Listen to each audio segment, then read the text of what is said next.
आज हम बात कर रहे हैं केमिकल इंडस्ट्रीज़ के बारे में। केमिकल इंडस्ट्रीज़ के बारे में बात करने जा रहे हैं।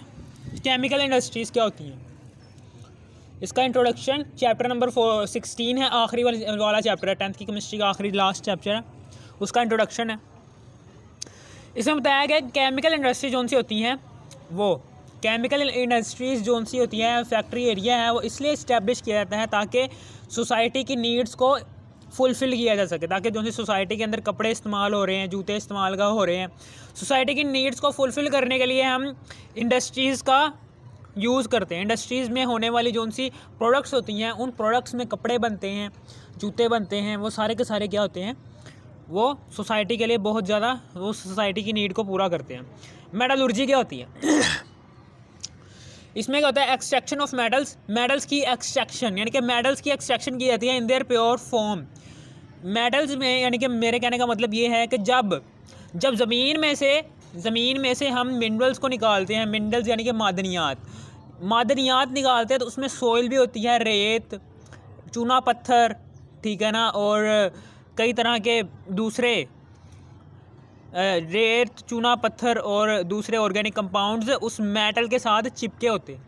जो सी मेटल होती है उसके साथ जो से इजाफी चीज़ें उसके साथ जो सी चिपकी होती हैं, ठीक है ना, वो उन दोनों को मिलाकर हम कहते हैं वो मिनरल्स हैं। जब हम मिनरल्स में से मेटल्स को अलग कर लेते हैं और साथ में उसके जो से हमें ज़रूरत नहीं थी, ठीक है ना, उनकी भी मिनरल्स में मौजूद जो से एक्स्ट्रा मेटल्स के अलावा जो से कंपाउंड्स होते हैं, सॉइल के, चूना पत्थर के, उनकी भी ज़रूरत होती है, लेकिन मेटल्स की कुछ ज़्यादा ही ज़रूरत होती है। एक्सट्रैक्शन ऑफ मेटल्स की extraction in their pure form, यानी कि मेटल्स की एक्सट्रैक्शन, मेटल्स को निकालना उनकी प्योर फॉर्म में, यानी कि उनकी प्योर फॉर्म, उनकी खालिश शक्ल में मेटल्स को हासिल करने के अमल को कहते हैं मेटलर्जी। ये मेटलर्जी आपकी बुक में लिखा हुआ है कि जब हम मादनियात हासिल करते हैं, ज़मीन में से निकालते हैं, उस मादनियात में मेटल भी होता है और प्लस एक्स्ट्रा चीज़ें भी होती हैं। उन एक्स्ट्रा चीज़ों में से हम खालिस मेटल को निकालने वाले अमल को कहते हैं मेटलर्जी।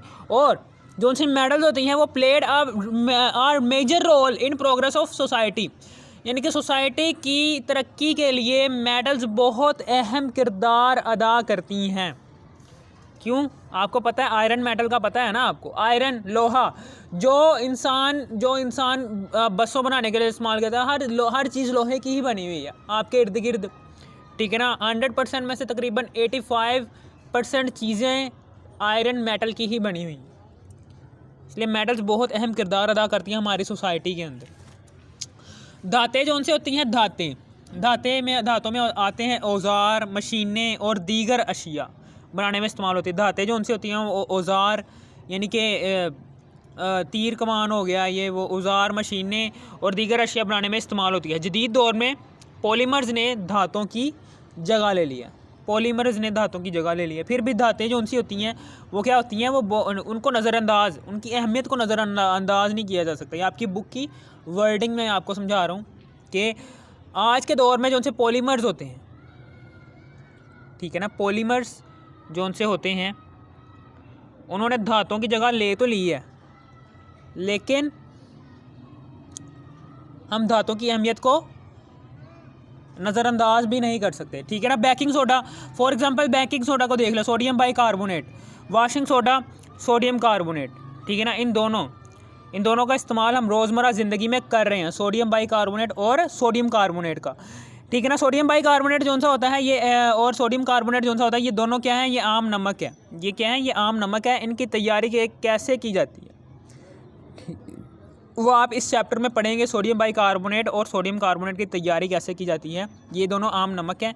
और पौधों और फसलों जो उनसे होते हैं, पौधों और फसलों के लिए जो उनसे नशोनुमा के लिए खादें ज़रूरी होती हैं, ठीक है ना। इनमें यूरिया बहुत अहम होता है, ठीक है ना। यानी कि पौधों और फसलों, आपको पता है ना कि फसल जो उनसी होती है वो जिस रेत पर, यानी कि फसल जो उनसी फसल की काश्त जब हो रही होती है, तो फसल को ग्रो करने के लिए, फसल की नशोनुमा करने के लिए हम खादें इस्तेमाल करते हैं, ताकि वो फसलें जिस मिट्टी पर ग्रो हो रही हैं, उस मिट्टी के अंदर जो से ज़रूरी इंग्रेडिएंट्स हैं, उन फसलों को ग्रो करवाने के लिए वो ज़रूरी इंग्रेडिएंट्स उन खादों की वजह से पूरे हो सकें और वो फसलें जल्दी से ग्रो कर सकें। इनमें यूरिया बहुत अहम खाद होती है, यूरिया बहुत अहम खाद है, ठीक है ना। यूरिया जो उनसे होती है वो बहुत ही अहम खाद है, ठीक है ना। यूरिया की तैयारी कैसे होती है वो आप इस चैप्टर में पढ़ेंगे। मवासलात के जदीद दौर में, इस मवासलात के जदीद दौर में जहाँ पर बसें बन रही हैं, गाड़ियाँ बन रही हैं, मोटरसाइकिलें बन रही हैं, पेट्रोलियम इंडस्ट्री की बहुत की अहमियत है। इस दौर में पेट्रोलियम इंडस्ट्री की बहुत ज़्यादा अहमियत है, ठीक है ना। आपको पता है ना, बसें, गाड़ियाँ, मोटरसाइकिलें, बहुत ज़्यादा मशीनें बन रही हैं आज के दौर में।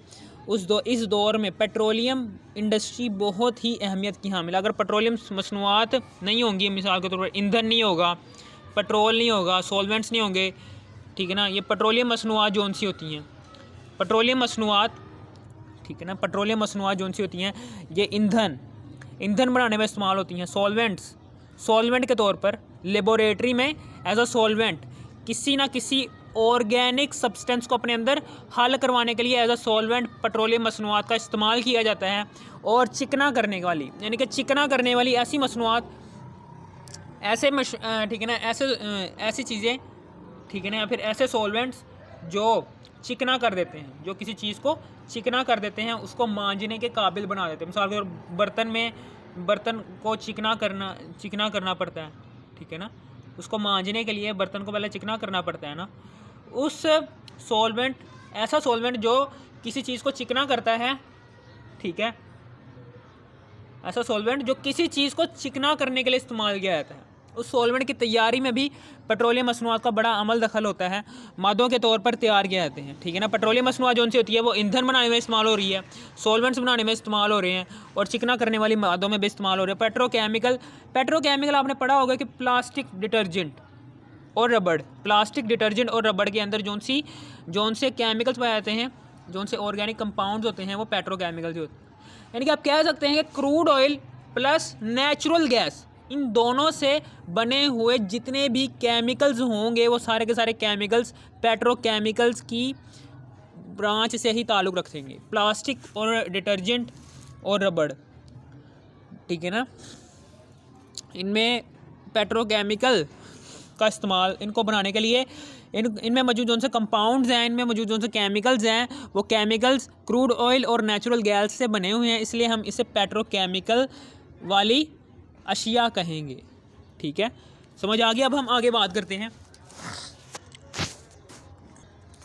आज़ादी के वक्त क्या हुआ था, जब पाकिस्तान आज़ाद हुआ तो पाकिस्तान जो से होते हैं उसके सनती बुनियाद कमज़ोर थी। पाकिस्तान की सनती बुनियाद यानी कि इंडस्ट्री बहुत ज़्यादा कमज़ोर थी, यानी कि इंडस्ट्रीज़ थी ही नहीं। तकसीम के वक्त हिंदुस्तान में 921 सनती यूनिट्स थे, यानी कि 921 इंडस्ट्रीज़ थी हिंदुस्तान के अंदर। पाकिस्तान और इंडिया दोनों को मिलाकर हिंदुस्तान बनता है, यानी कि बर्रे सगीर के अंदर 921 थी। जब बर्रे सगीर को तकसीम किया गया तो पाकिस्तान के पास सिर्फ 34 इंडस्ट्रीज़ आई, जबकि बाकी सारी की सारी इंडिया के पास चले गई, ठीक है ना, बांग्लादेश के पास चले गई। बाकी सिर्फ और सिर्फ 34 पाकिस्तान के पास रहेगी, जो कि बहुत ही कम थी।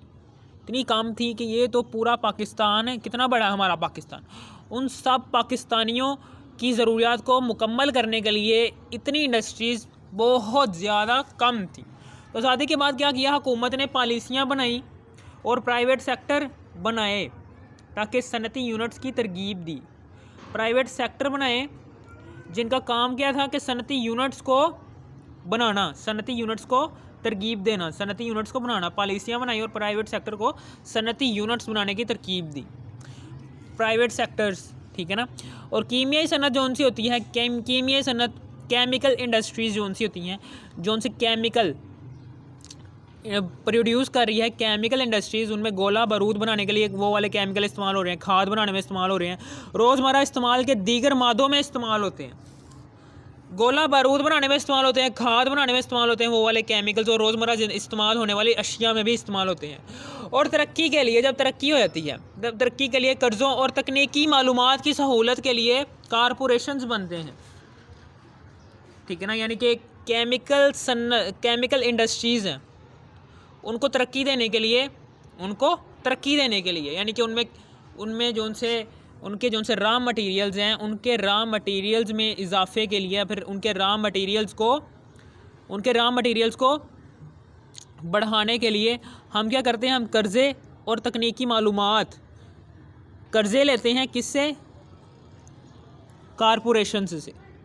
कारपोरेशन से हम कर्ज़े लेते हैं और तकनीकी मालूमात यानी कि ये जो उनसे गोला बारूद कैसे बन रहा है, खाद कैसे बन रही है रोज़मर्रा, ठीक है ना, वो सारी की सारी मालूमात तकनीकी मालूमात भी हम सारी की सारी कारपोरेशन से लेते हैं। वो किताबें हमें फ़राहम करते हैं। केमिकल इंडस्ट्रीज़ को केमिकल इंडस्ट्रीज़ क्या करती हैं, अपने कंप्यूटर के ज़रिए वो सारी की सारी तकनीकी मालूमात चलाती है, ताकि जो उनसे उनके एम्प्लॉयज़ हैं वो तकनीक देख सकें कि कैसे ये केमिकल से आपने प्रोडक्ट कोई से भी है, गोला बारूद है, खाद है, ठीक है ना, कीड़े मार अद्वियात हैं, वो कैसे तैयार करनी है। तकनीकी मालूमात और कर्ज़े जो उनसे फ़राहम कौन करता है, कारपोरेशन से फ़राहम करते हैं। और पाकिस्तान जो उनसा होता है, वो केमिकल, खाद, सीमेंट, स्टील, ठीक है ना, ये भारी इंजीनियरिंग और मशीनें, औज़ार तैयार कर रहे हैं। आज के दौर में पाकिस्तान केमिकल तैयार कर रहा है, खाद तैयार कर रहा है, सीमेंट तैयार कर रहा है, स्टील तैयार कर रहा है, भारी इंजीनियरिंग वाली जो सी मशीनें हैं, मोटरसाइकिलें, गाड़ियाँ, पंखे, ये भी तैयार की जा रही हैं और मशीनें भी तैयार हो रही हैं, औज़ार तैयार कर रहा है पाकिस्तान आज के दौर में। और ये हो गया हमारा आज का टॉपिक क्लियर। अगर आपको ये वीडियो पसंद आ गई हो तो इस वीडियो को लाइक भी ठोकना और सब्सक्राइब भी कर देना। ओके, केमिकल इंडस्ट्रीज़ का इंट्रोडक्शन मैंने आपको बता दिया है। Thanks for watching me.